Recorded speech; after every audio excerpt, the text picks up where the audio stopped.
चोरी और प्रायश्चित पर लिखे निबंध। प्रस्तावना किसी व्यक्ति की किसी वस्तु या धन संपत्ति को चुराना चोरी कहलाता है। चोरी एक अपराध है। हमें कभी भी छोटी चोरी भी नहीं करना चाहिए, क्योंकि छोटी छोटी चोरी करने की आदत आगे चलकर बड़ी बन जाती है और फिर वह व्यक्ति एक अपराधी बन जाता है। चोरी करने के बाद जब व्यक्ति को यह एहसास होता है कि वह गलत कर रहा है और उसे सुधरना चाहिए, तो एक तरह से वह प्रायश्चित करता है। इसे ही प्रायश्चित कहते हैं। चोरी और प्रायश्चित के बारे में कहानी। चोरी और प्रायश्चित के बारे में विस्तृत रूप से समझने के लिए अब हम जानेंगे एक घटना के बारे में। एक गांव में एक परिवार था जो बहुत ही धनी परिवार था। उस परिवार में दादा दादी जी, एक बच्चा और उस बच्चे के माता पिता थे। वह बच्चा धीरे धीरे बड़ा हुआ। जब बच्चा बड़ा हुआ तब वह अपने मित्रों के साथ स्कूल में पढ़ाई करने के लिए प्रतिदिन जाता था।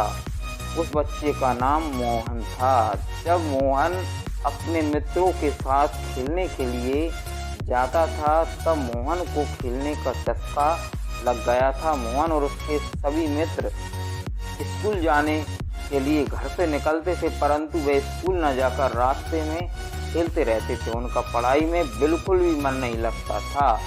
धीरे धीरे समय बीतता गया। जब बहुत सारा समय बीत गया तब मोहन और उसके मित्र स्कूल गए। स्कूल के शिक्षक ने उन सभी को स्कूल न आने पर सजा दी और सभी को 10 रुपए का फाइन स्कूल में जमा कराने के लिए कहा।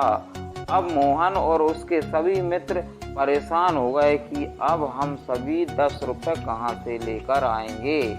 इस परेशानी के कारण मोहन और उसके सभी मित्र परेशान रहने लगे थे। एक बार जब सुबह मोहन घर के बगीचे में खेल रहा था तब मोहन ने देखा कि उसके दादाजी घर के अंदर जा रहे हैं और मोहन भी दादाजी के पीछे घर के अंदर चला गया था। जब मोहन के दादाजी घर की एक अलमारी में पैसे रख रहे थे तब मोहन ने दादाजी को पैसे रखते हुए देख लिया था। मोहन के दिमाग में यह आइडिया आया कि दादाजी के द्वारा जो पैसे अलमारी में रखे गए हैं उन पैसों को उठाकर स्कूल के टीचर को दे दूंगा।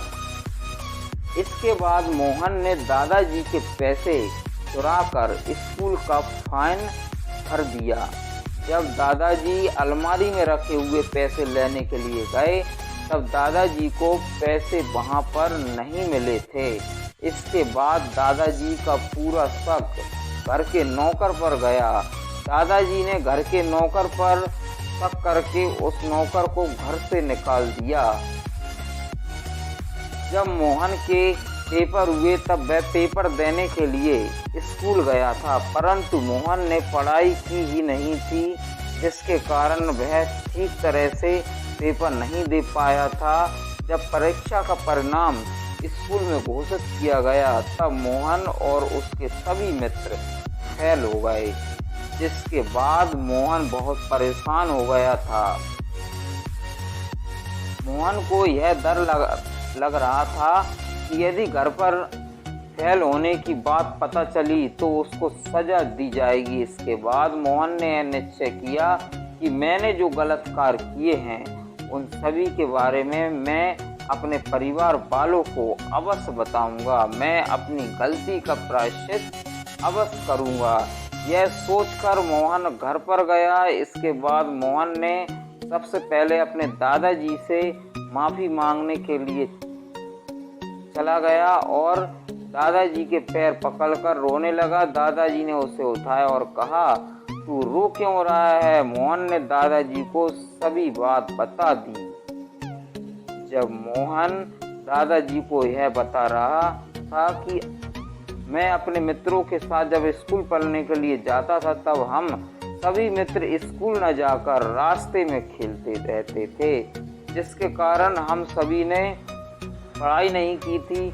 जब हम एक दिन स्कूल पढ़ने के लिए गए तब स्कूल के शिक्षक ने हम सभी को सजा दी और 10 रुपए फाइन भरने के लिए कहा था। हमारे पास पैसे नहीं थे, पर जब मैंने दादाजी आपको अलमारी में पैसे रखते हुए देखा, तब मैंने आपके पैसे चुरा कर स्कूल का फाइन भर दिया। जब हम स्कूल की परीक्षा देने के लिए गए, तब हम स्कूल की परीक्षा ठीक तरह से नहीं दे पाए, जिसके कारण हम सभी फेल हो गए।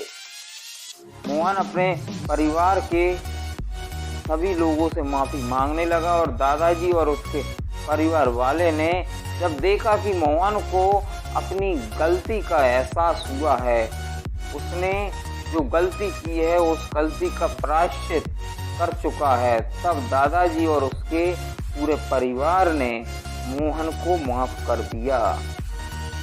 कहने का तात्पर्य यह है कि चोरी करना तो आसान लगता है, लेकिन चोरी करने से हमारा सिर्फ नुकसान होता है। उपसंहार, हम सभी को अच्छी आदतें डालनी चाहिए। हमें बुरी आदतों से दूर रहना चाहिए और बुरे लोगों से भी दूर रहना चाहिए। इंसान जब एक बार चोरी करता है तो उसे एक तरह से आदत लग जाती है। इस बुरी आदत से निकलना बहुत ही जरूरी होता है। अपनी गलतियों को स्वीकार करके प्रायश्चित करना ही एकमात्र रास्ता है। दोस्तों, मेरे द्वारा लिखा यह निबंध आप अपने दोस्तों में शेयर करें और हमें सब्सक्राइब करें। धन्यवाद।